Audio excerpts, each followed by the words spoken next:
মাহিন যে এতদিন আমাদের সাথে ছিল আসলে স্বাভাবিক অবস্থায় ছিল না। আমাকে সে গতকাল রাতে জানিয়েছিল যে খুবই চাপের মধ্যে আছে, তার এলাকার লোকজন তাকে কল দিয়ে কান্নাকাটি করছে, তাদেরকে হুমকি ধমকি দেওয়া হচ্ছে, হয়তো সেই চাপটা নিতে পারেনি, সেই জন্য চলে গিয়েছে। মাহিন যে এতদিন আমাদের সাথে ছিল আসলে স্বাভাবিক অবস্থায় ছিল না। হুমকি দেওয়া হয়েছিল তুমি যদি ডাকসুতে থাকো ডাকসুই হতে দেওয়া হবে, অমুক ভাই আসলে তো ছাত্র দলের আধিপত্যকে ঠেকাতে পারবে না, তাহলে ওনাকে যুক্ত করলে তো অমুক ভাই আসলে হয়তো ঠেকাতে পারবে। এই যে কথাগুলো বলা হয়, আমরা যারা ফেসিবাদের আমাদের ছাত্রলীগের বিরুদ্ধে এইভাবে লড়াই করে এই পর্যন্ত টিকে এসেছি, রাস্তায় মাঠে নামি নেই। এখন যারা ভিভিপ্যাট হেভিপ্যাট প্রার্থী তাদের অনেকে আমরা 5 আগস্ট আগে চিনতাম না, নতুন নতুন চেহারা দেখাচ্ছেন।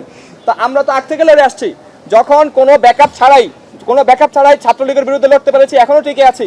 ছাত্রদের ম্যান্ডেটে যখন বিজয়ী হয়ে আসবো, ছাত্ররাই তো আমার বড় শক্তি, সাথে থাকবে আমার প্রশাসনিক লজিস্টিক সাপোর্ট, তাহলে আমি কেন আধিপত্যকে ঠেকাতে পারবো না? আমরা বলবো যে রাজনৈতিক আধিপত্যের বিরুদ্ধেই তো আমার লড়াইটা ভাই, রাজনৈতিক আধিপত্যের বিরুদ্ধে লড়াইটা, রাজনৈতিক দুর্বৃত্তায়নের বিরুদ্ধে আমার লড়াইটা।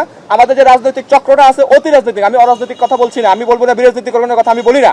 রাজনীতি অবশ্যই থাকবে, শিক্ষার্থীদের অধিকারমূলক রাজনীতি থাকবে, নতুন ফ্রেমের রাজনীতি আসতে হবে। সেই রাজনীতি কেমন হবে সেটা আমরা ঠিক করবো, স্ট্রাকচারটা আমরা ঠিক করবো, যেহেতু আপনারা কেউ ঠিক করতে পারেননি।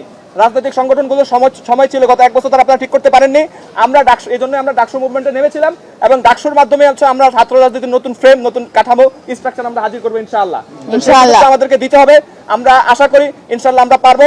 এবং শিক্ষার্থীদের কাছে বারবার করে আমি বলবো, আপনারা হচ্ছে কে নাজিরা বাজারে গিয়ে রাত্রে খাওয়ায়, কে ক্যান্টিনে খাওয়ায়, এবং হচ্ছে কার কি পরিমাণ কর্মী বাহিনী মাঠে হাঁটছে, কি পরিমাণ হচ্ছে যে মিডিয়া হাঁটছে, এগুলো আপনারা না দেখে কারা আপনাদের জন্য কাজ করছে, কারা হচ্ছে নির্বাচিত হলে দলীয় এজেন্ডা বাস্তবায়ন না করে আপনাদের এজেন্ডা বাস্তবায়ন করবে। আমার কোনো দলীয় এজেন্ডা নাই, আমার এখানে কারো কোনো দলীয় এজেন্ডা নাই। তারা প্রত্যেকে বিজয়ী হলে ছাত্রদের এজেন্ডাই বাস্তবায়ন করবে, অন্য কিছু বাস্তবায়ন করার কোনো কথাই নেই তার জন্য। ফলশ্রুতিতে অনেকে আবার আরেকটা কথা বলেন যে যারাই বিজয়ী হয় তারা নাকি পরবর্তীতে রাজনীতি যায়, মানে এখন মনে করেন রাজনৈতিক সাজে পরবর্তীতে রাজনীতি হয়ে যায়। আরে ভাই, আমার তো এখনই রাজনৈতিক হওয়ার সুযোগ ছিল, আপনাদের যে দলের যারা ষড়যন্ত্র করছেন আপনাদের দলে যাওয়ার সুযোগ ছিল, আমরা তো যাইনি। আরেকটা কথা হচ্ছে যে রাজনীতি যদি করতে হয় সেটা 1 বছর পরে করলে সমস্যা কি? আমরা শিক্ষার্থীদের জন্য 1 বছরের ম্যান্ডেট নিয়ে আসবো, 1 বছর কাজ করবো, তারপরে যে রাজনীতি করবো, সমস্যা নেই, ব্যক্তিগত কাজ করতেই পারে। কিন্তু এই ধরনের যে বয়ানগুলো ছড়ানো হচ্ছে, ন্যারেটিভগুলো ছড়ানো হচ্ছে, এগুলোর জবাব আমরা দিলাম। আমরা হচ্ছে স্বতন্ত্র প্যানেল এবং স্বতন্ত্র প্রার্থী, সবাই মানে এমন স্বতন্ত্র, কোন অর্থে স্বতন্ত্র, অরাজনৈতিক স্বতন্ত্র দান। আমরা বলবো যে আমরা নানান জায়গা থেকে আসছি, নিজেদের যোগ্যতা নিজেদের দাঁড়িয়েছি, একসাথে হয়েছি। তো মাহিন যেহেতু রাজনীতি করতে চেয়েছে, সে জাতীয় রাজনীতিতে চলে গিয়েছিল। সে হচ্ছে মূলত, আমি যদি ইতিহাস তুলে ধরতে হয়, আসলে মাহিন কিন্তু ডাকসু নিয়ে আন্দোলন শুরু করেছিল জানুয়ারি ফেব্রুয়ারির দিকে। তারপর তাকে হুমকি দেওয়া হয়েছিল তুমি যদি ডাকসুতে থাকো ডাকসুই হতে দেওয়া হবে না। এটা কারা হুমকি দিচ্ছে আপনারা বুঝতে পারতেছেন। তারপরে সে জাতীয় রাজনীতিতে চলে যায়, সেখান থেকে পরে সেখানে হয়তো সে অবস্থান তৈরি করতে পারে না, সে আবার ব্যাক আসে ছাত্র রাজনীতির জন্য, ডাকসু করবে এটা বলে। কিন্তু আসার পরে শুরু থেকে তার উপর ব্যাপকভাবে চাপ সৃষ্টি করা হচ্ছিল। আমাকেও বলছিল, ওর মাহিনের যে স্ত্রী, তার সাথে আমাদের কথা হচ্ছিল, সে খুব বলছিল যে সে খুবই ডিপ্রেসড অবস্থায় আছে। মাহিন যে এতদিন আমাদের সাথে ছিল আসলে স্বাভাবিক অবস্থায় ছিল না।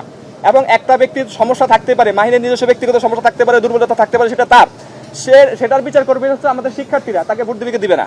কিন্তু কথা হচ্ছে তাকে এভাবে হুমকি ধমকি দিয়ে নানান কিছু প্রকাশ করে দেওয়ার অনেক কিছু করা হয়েছে, সেগুলো আমি বলতে চাই না, এগুলো যেহেতু ডকুমেন্টস হাতে নাই আমি মুখে বলতে চাই না, আপনারা খোঁজ করে নিতে পারেন। তো তার সাথে আমাদের আসলে ওই ধরনের প্রতিশ্রুতি না, আমাদের ছিল যে আমরা একসাথে লড়াই করব।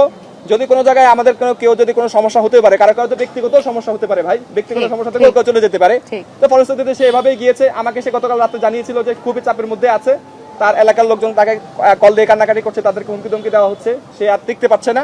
আমি বললাম তারপর আপনি ভেবে দেখেন, অল্প সময় 2-3 দিন, শেষ মুহূর্তে ছেড়ে যায় না, যদি যান আপনার কিন্তু রাজনীতি শেষ। হয়তো সে চাপটা নিতে পারেনি, সেই জন্য চলে গিয়েছে। আমরা বলবো যে সেটা সে ভুল করেছে, আমরা আমাদের যে এতটুকুই বলতে পারি।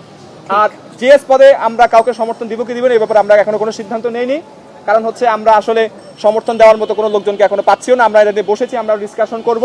আর আমরা শুধু কাউকে সমর্থন দিব না, আমরা মনে করি সমর্থন দেওয়ার কিছু না, এটা তো শিক্ষার্থীরা ভোট দিয়ে বের করবে। আমরা কাউকে সমর্থন দেওয়ার মানে কি? এই যে মাহিন একজনকে সমর্থন দিয়েছে, সে কি জয় হয়ে যাবে? তাকে ভোট দিয়ে দেবে? এটা কেমন কথা? শিক্ষার্থীরা ভোট দিয়ে বের করবে, আমরা কাকে সমর্থন দিই না, এটা কোনো ম্যাটার না।